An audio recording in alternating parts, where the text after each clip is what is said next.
Hi, students. I want to say a few words about Arjuna in the Bhagavad Gita. I've assigned you the reading of the first two chapters of the Gita, and kind of like some of the other material in this, especially in this first week of the course, I realize I'm kind of flinging you in and hoping that you'll swim. You might have read the Gita before. It's a very popular text, and you might have even studied it for all I know. But it starts out with a lot of detail that relates to the larger mythic structure that it's a part of, this very long text, very long poem called the Mahabharata, which is a great, what we call, epic poem.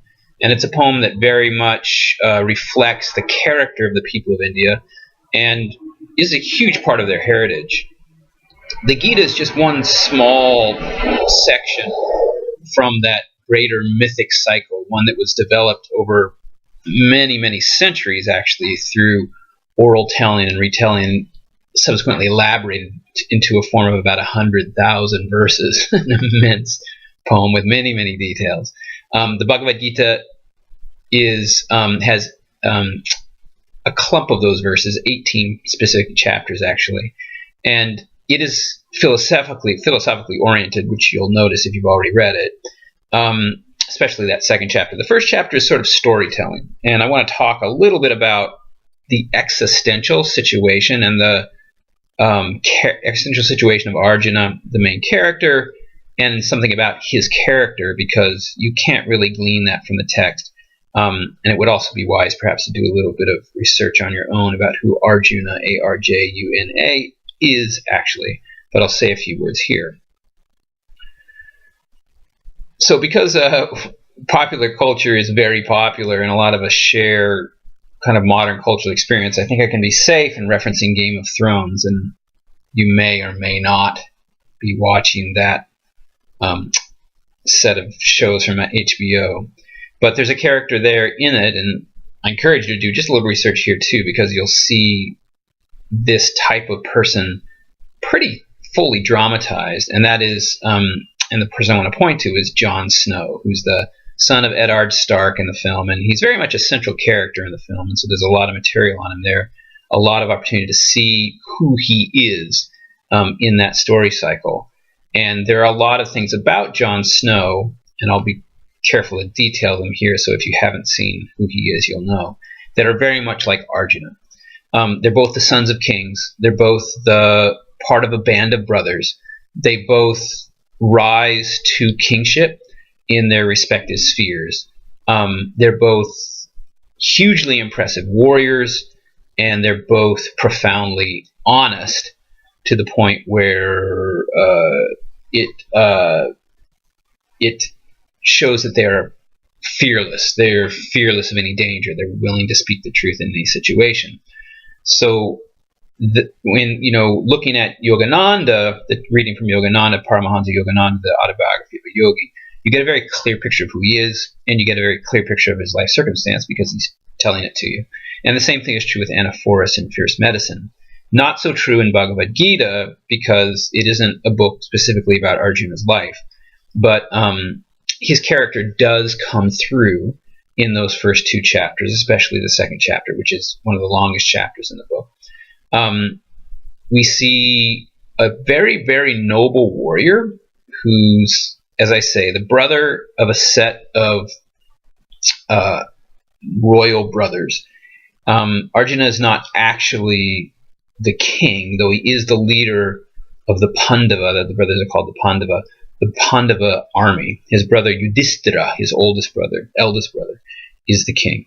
But Arjuna is a noble, fierce warrior raised in kingly circumstance who has undergone his own tragedy, very much like Jon Snow. Jon Snow's father is killed, though for much of the story of Game of Thrones he does not know it.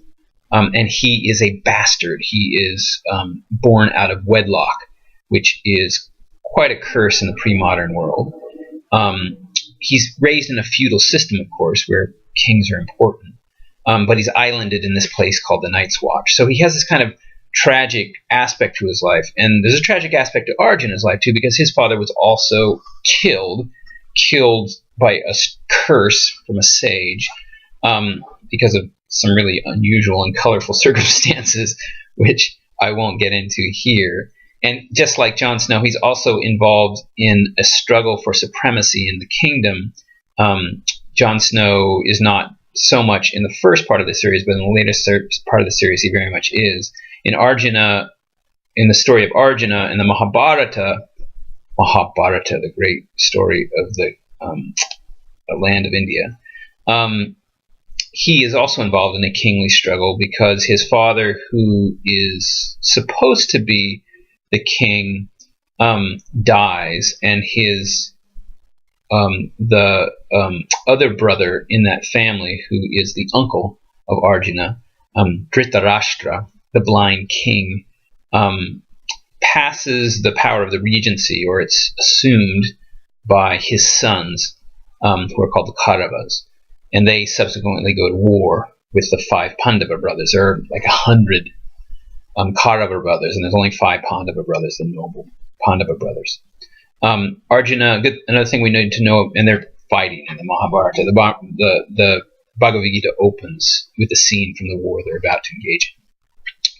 The other thing we need to know about Arjuna that's important is that he is a demigod. He is the son of Indra. I just said that he is the son of a king who dies.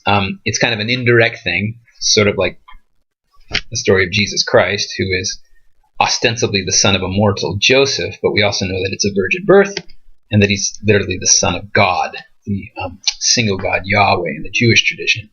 This is similar, though, of course, multiplicitous, like so many things in the Indian tradition. There are so many gods and so many sons of gods, not just one.